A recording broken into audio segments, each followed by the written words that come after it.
Bonsoir et shalom peuple de Dieu.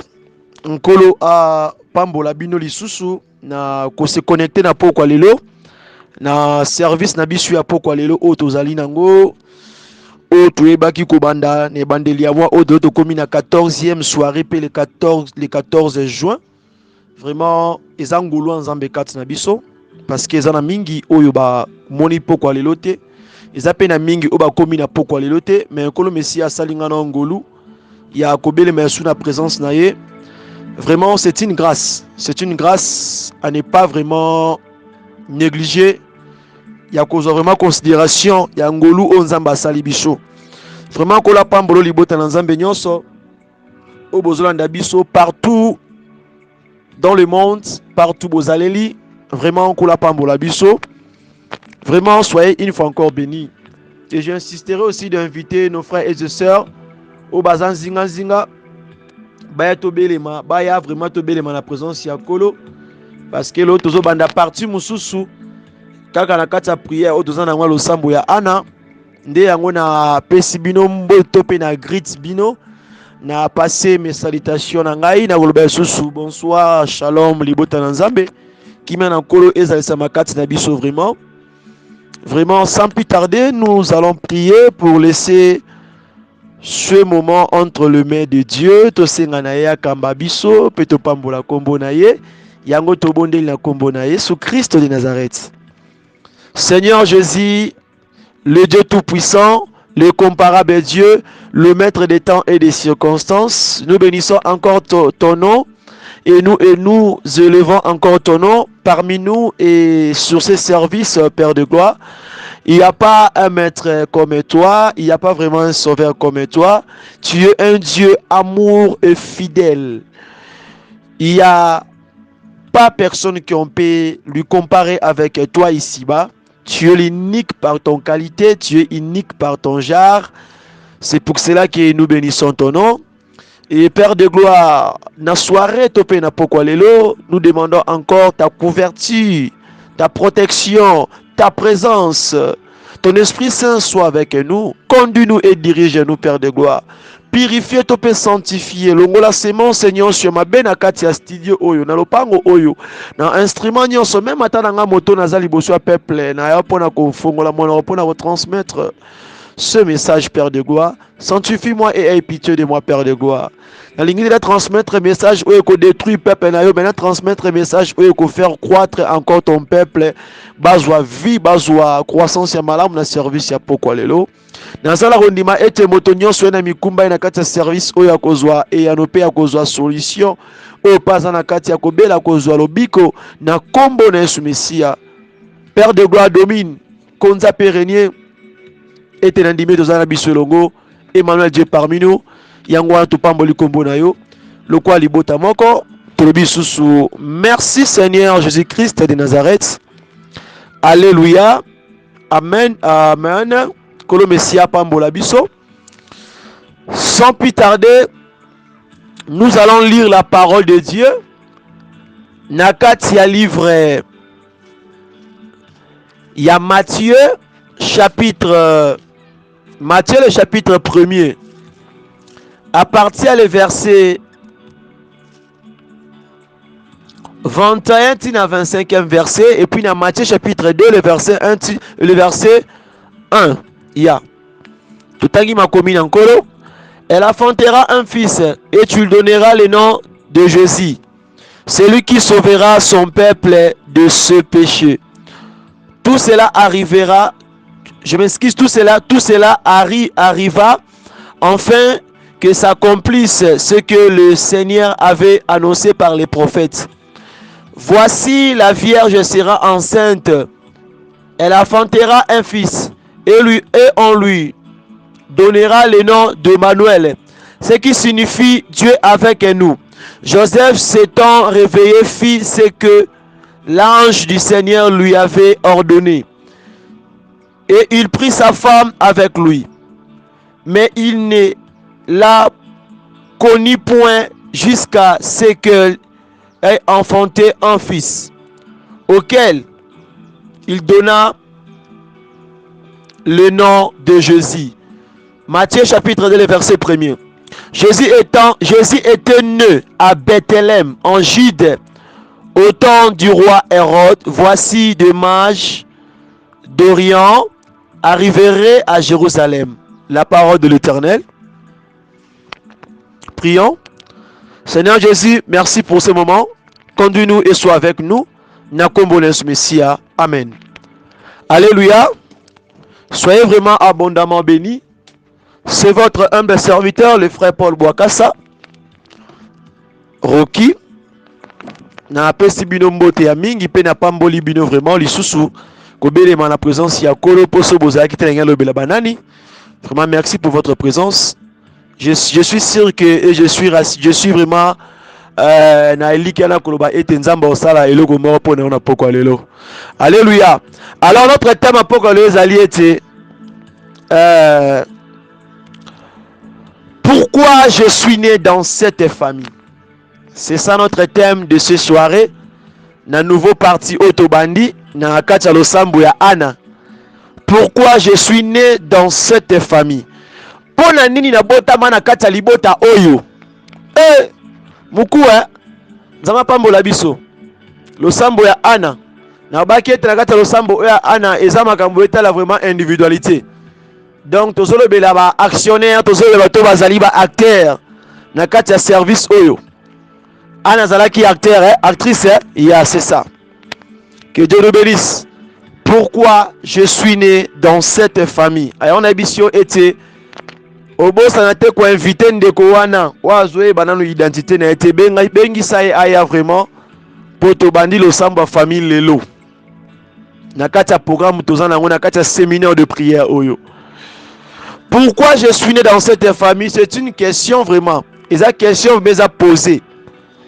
Oyo c'est une réponse. Alléluia. Mais ça thème et ça sujet. Oyo développer. Oyo lingi to comprendre. Oyo lingi to ba pourquoi to so le message wana. Alléluia. Totangi na kati livre à Matthieu chapitre 1er le verset 21 à 25. Pourquoi Dieu m'a fait grâce totangi à livre eux vraiment? Parce que avant de kende vraiment na offert fond ya message à lelo tozonga na référence na biso.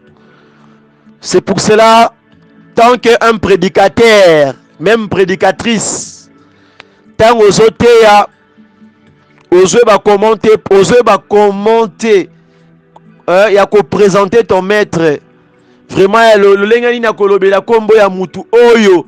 Et ça là que okota lelo ona mosala nzambe, il faut omiter la malam. Un prédicateur topé un enseignant, il faut ailler kola, il faut ailler d'abord avant que ne rote la batu prosper, ate ya élévation, ate ya paix, ate ya makambo affrontement. Il faut d'abord ailler kolelo komoko kolobela maître o nanu. Oya télémissier poitea. C'est ça. Maté à nyonso faut à la canne référence à Jésus Messie. Parce que sur les athées parce que les apôtres annoncent l'évangile. La Bible dit toujours qu'ils ont annoncé l'évangile. L'évangile. C'est la bonne nouvelle. Vraiment ce soir, c'est la bonne nouvelle pour la Bissopé. Alors, question les a posée. Les a posé question yo. Yesu pas zoara yango. Soki aza mwana nzambe po ani ya kobotama na nzela mwasi. Soki aza mwana nzambe po na nini ya ndimi. Abotama ndenge mwana nyonso abotamaka, mais d'une manière différente. Alléluia. Ndo moni question wana tosongisa on epa ye moko ya papa na biso Jésus epa ya Jésus. Mais na kati ya critique ya nkolo, nous apprenons que Dieu azaki na affection, azaki na amour, azaki na bolingo, azaki na harmonie na bato ya sala na image na ye. Alors, pour la représenter biso to pour la relaxer biso vrai amour wana, Jésus ne pourrait pas descendre comme un ange. Aya o sala ga musala ngo mamo lokola un ange. Un ange vraiment ndenga yaka tobi ange ndenga yaka.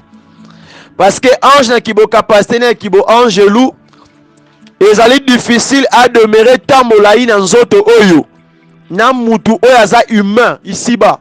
Eza impossible. Il peut apparaître, il peut akolata image ya moto abimi wana pona kosala mission musala, mais aza na temps mingi te ya kodemeurer na mutu azwa 5 à 10 ans na nzoto oyo. C'est difficile, c'est impossible, parce que azane ka mutu aza na mission, azane ka mutu kosala lelo mona sia mokili oyo. Mais pourquoi Christ ye pa ndimaki abota bana famille ya kibomoto? Christ abotami na famille ya kibomoto po alakisa biso importance ya famille. Alléluia. Parce qu'elle avait dit que dans le livre Matthieu que moi na botami po a sauver son peuple. Donc akobotama po a sauver son peuple, donc a sauver libota na ye. Alléluia. Donc le message était déjà clair là.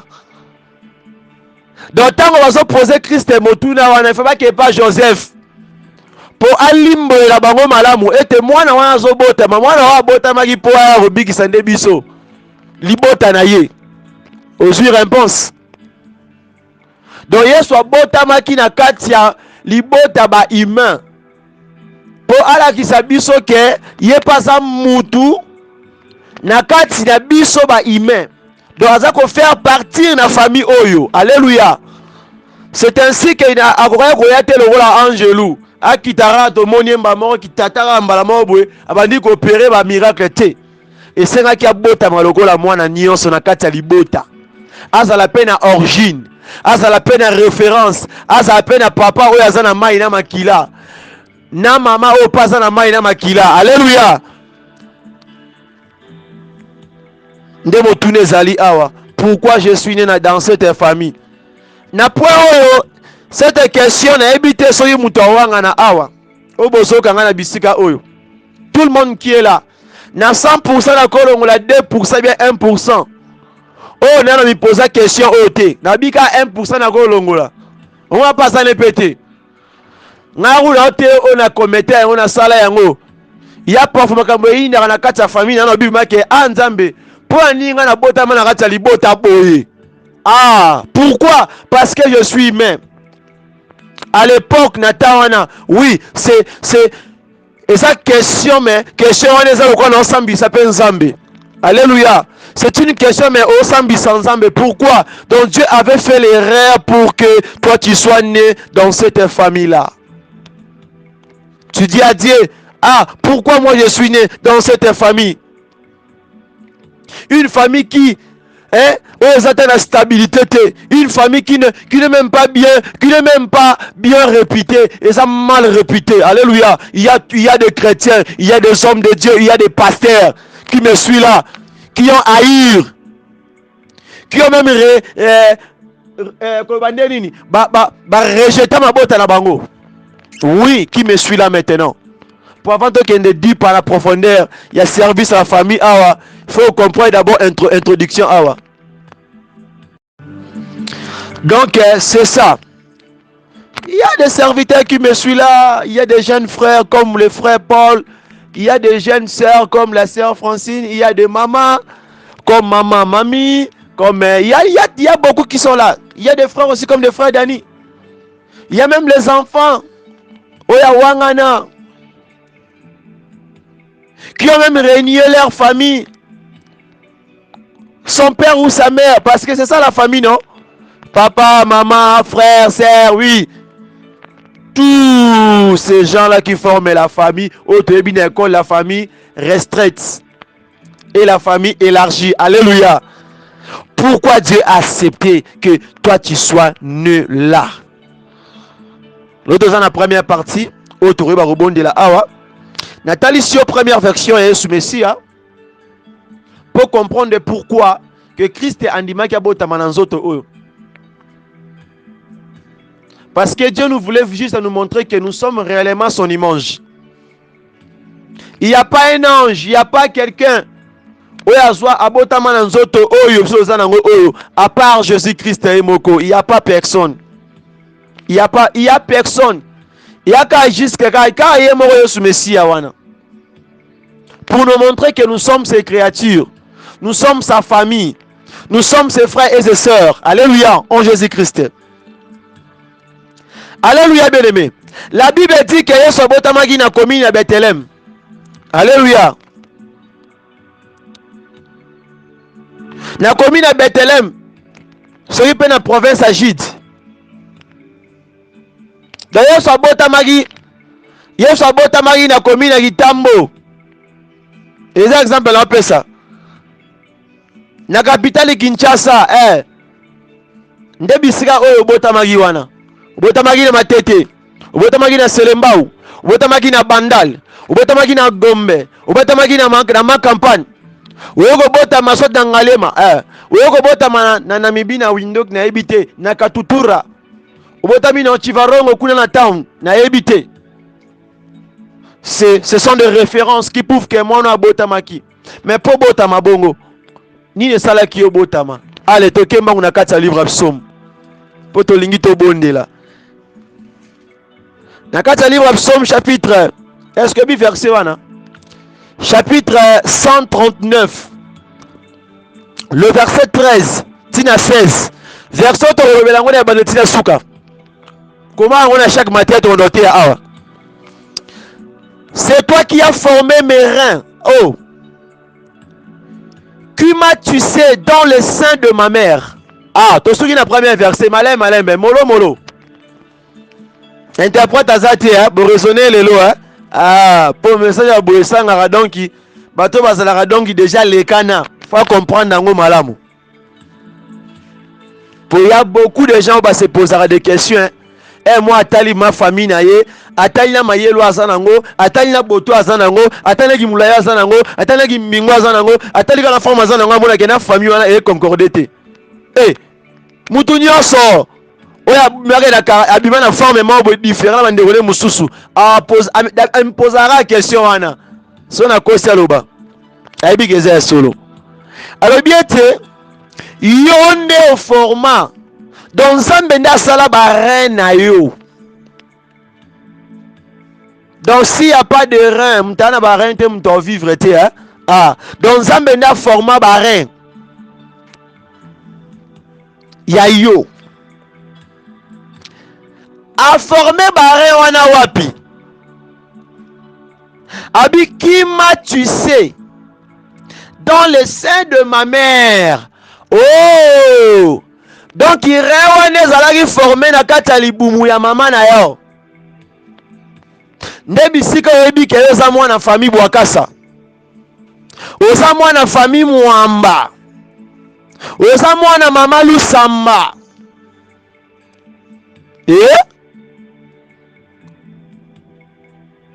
Ah, nde bisika wana yo kozwa référence no yo banda. Donc avant comme on a bisika wana déjà Dieu avait déjà tout préparé cela. La nanga bisika o po to rebonde là. Si ko tango déjà on se poser question Nzambe. Pour ninga na botama na tata boy. Pourquoi moi je suis avec une maman pareille comme ça, qui se ressemble même pas d'être ma mère, d'être mon père. Car quand je vois seulement son apparence, des choses qu'il fait, ça se concorde même pas que moi je suis son fils ou bien sa fille. Tu n'as pas dit cela? Aujourd'hui, au Kangami la fila Yesu Messia. Déjà si Dieu ne voulait pas que toi tu sois né sur cette famille, avoir des références là, ton père et ta mère, Dieu voulait juste accepter que le jour que ta maman, que Dieu avait commencé de former tes reins, il avait dit accepter que toi, tu passes que par l'avortement. Alléluia. Son Nzambe alingai na otie mayo botama. Obonika ne misuba mela wa pilili. To misuba kenda peka akio sa petit besoin. Oleka no ramba mo kuna. So pe na dala wese. So peka mko wana peka to ebite na kwenini. Ngalo bara. Moi j'aime parler parce que ici nous tolobara pour comprendre oye ba bisika nyo ozaleli. Mais on a que le kanaka kuna poa. Bangala bengo mwana moko ya fausse couche. Nde yangwana makambu. C'est ça le problème. Tozarata de simba la pour la famille. il y aura toujours des questions et des remarques où étaient les marins. Pour tout le monde, alors été la famille n'est pas vraiment restauration à joie paix. Et ça si j'aime quoi ça facilité. Pas facile. L'autre au monde, il y a des grands serviteurs de Dieu, des grands hommes de Dieu. Il y a même des missionnaires de l'Éternel en Jésus-Christ qui fait l'œuvre de Dieu. Vous passez là, vous voyez même les œuvres comme ça. Mais si vous entrez dans la profondeur, vous allez voir que c'est peut-être un homme qui est rancunier dans sa famille. C'est peut-être une servante de Dieu qui ne parle même pas avec sa mère, même avec son frère, parce qu'il s'est déjà posé trop de questions. Seigneur, pourquoi moi? Je te connais comme ça, mais je suis né dans cette famille. Oui.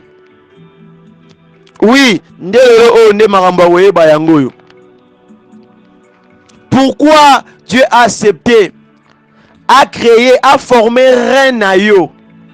Nakati ya libumwa mama oyo moni swati aza maele kokate limbisanga pona terme. Aza swati moni ye mama kwa merita kite. Au classé na barranger mama oyo to mwa lokola d'autres femmes prostituées au classé pe wana tantôt pas ça pe bongo. Oui. Tantôt pour classer na kati ba mama oyo batangi ba classe te. Au moni peuvent ma illettré. Oui. Au classé bongo pour ça pe bongo. Tantôt pe au classé na barranger ba tata oyo ba soula wala ba ivron wana. Oui pour ça pe bongo. Sikoyo, pourquoi Dieu a dû accepter, toi tu passes par ce chemin là? Parce que Dieu aussi a fait ça qui bango mission. Ouais, c'est ça qui va ça là. Tant que vous avez les gens qui n'ont pas boti ya bango. Mais ça qui mission a été échoué. Tellement aussi que Dieu avait seulement l'amour, agina bolingo. Il y a famille wana kaka. C'est pour cela. A koka kite ko abandonner famille wana. Et c'est là qu'il faut luka. Progéniture moko lisusu kaka na kati ya l'unema famille wana po e continuer po e soit relève a mission esenga ki ezala accompli na kati ya libota wana nde mutu esenga sala mission wana yo tako se poser beaucoup de questions. Papa Yahweh po anikanga kenda boye malibota moya boye. C'est ça, c'est toi.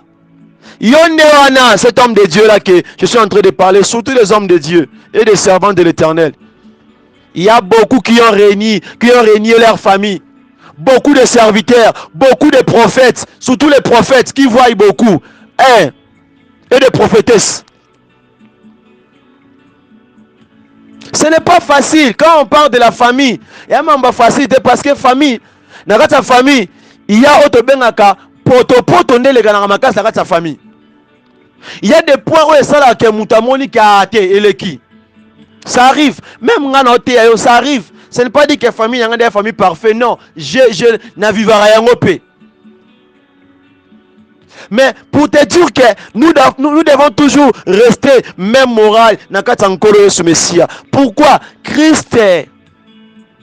Il y a un moment qui est simbate. Ah, il y a comme ma progéniture. Oui, c'est un qui a ramené maintenant. Libota na la présence de papa. Alléluia. Tu as une mission à faire. Tu as une mission à accomplir. Tu as une mission que Dieu a mise sur toi. Le premier jour que tu as eu conscience de comprendre que pourquoi tu es dans cette famille, c'est le jour-là que tu as commencé ta mission. Alléluia. Parce que tu as été destiné là. Tu as été destiné de naître là. Il ne faut pas oublier cela. Je m'arrête d'abord sur le verset 13. Je ne vais pas continuer, je ne vais pas aller je m'arrête d'abord là. Parce que Dieu a formé deux reins. Dieu a créé deux reins dans le sein de ta mère. Pourquoi? Pourquoi seulement deux? Ma mère a 3, toi a 4. Baré zara 5 to 4 boye bisanga nanu. Alléluia. est-ce que mon tazara ba remi ça tozara ba remi balé tozara moko please bo sunganga ba docteur nga na ebité na poser nos questions bo sunganga na continuer message na bisika wana. La sœur Francine mtazara na combien de reins?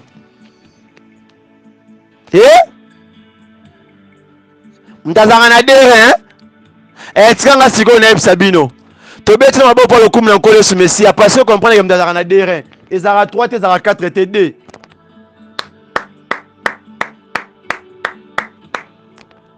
Tika na yebisa yo.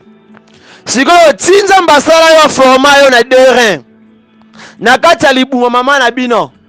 C'est-à-dire que rema weza papa na bino. Rema weza mama na bino. Siko omoni babuso ba oyo mona rawana. Omoni ba kategori mabe oyo mona rawana. O finga kobia tata boy, ta mama boy. Tala vraiment wana. Siko batala vraiment wana, evanda na kati na yo. Alléluia. O koki ko échapper yango te. Ezaka kati na yo.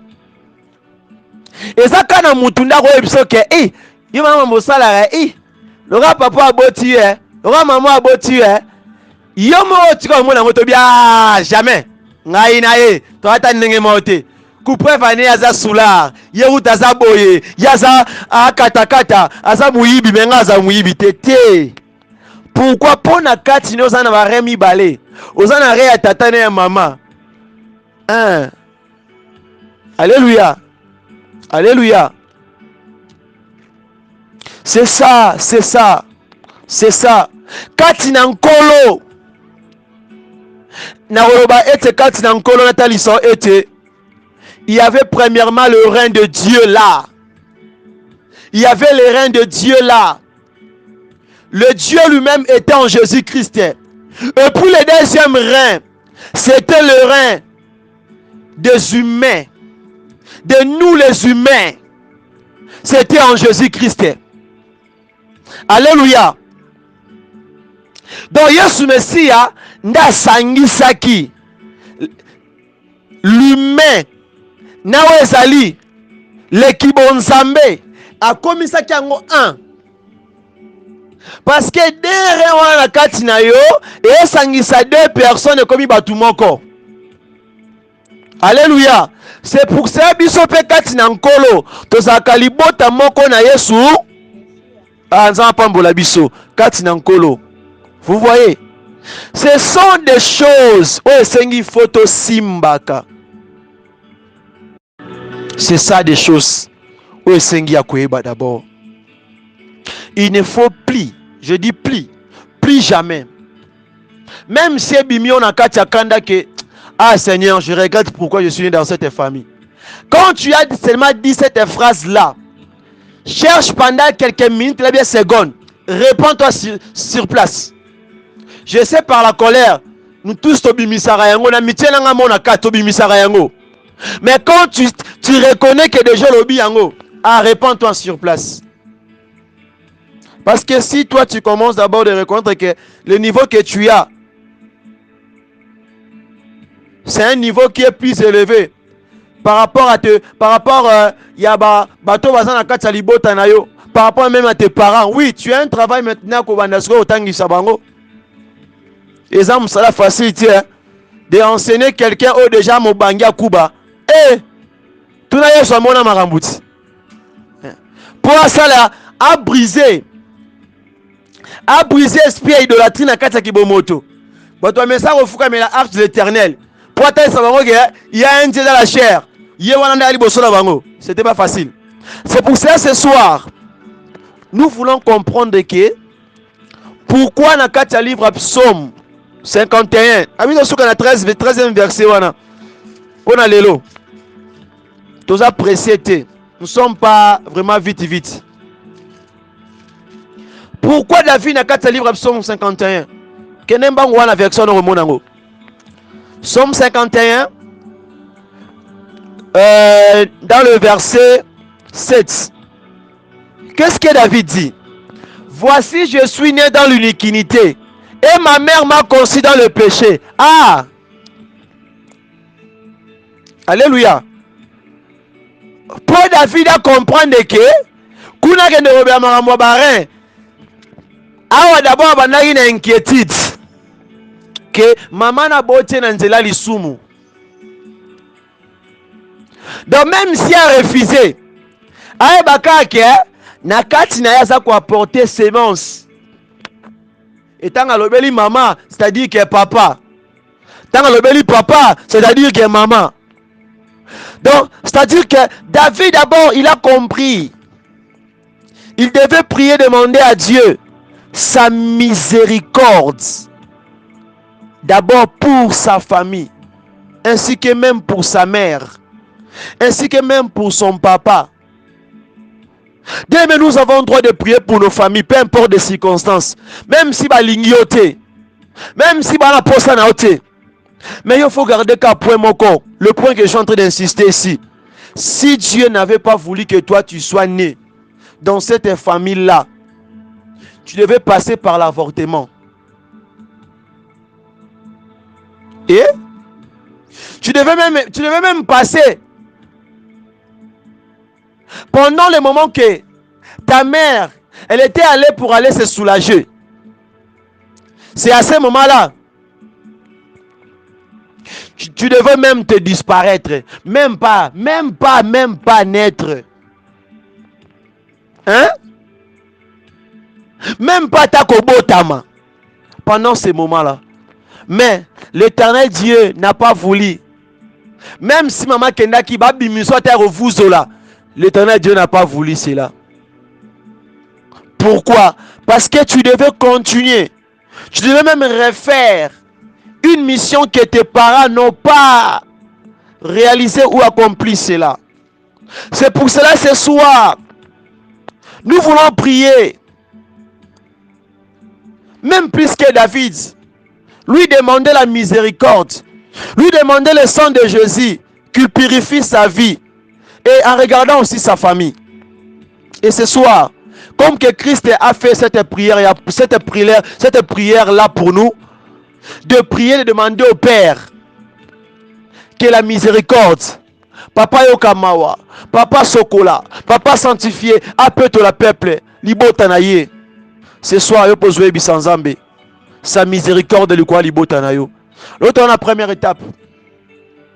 Quand il a manzambe dans la botanabiso, na banda konabiso, je sais pas. Peut-être la sécheresse, la pauvreté, la maladie, les choses qui arrivent très difficiles, qui est en train de compliquer ta famille là maintenant. C'est peut-être à cause de toi. Parce que tu ne veux pas considérer. Tu ne veux pas prier pour ta famille. Tu n'as pas cette saveur là. Tu n'as pas cette volonté là. Mais tout ce qui arrive là, tu es conscient ou consciente. Et si tu pries seulement, Dieu peut faire quelque chose.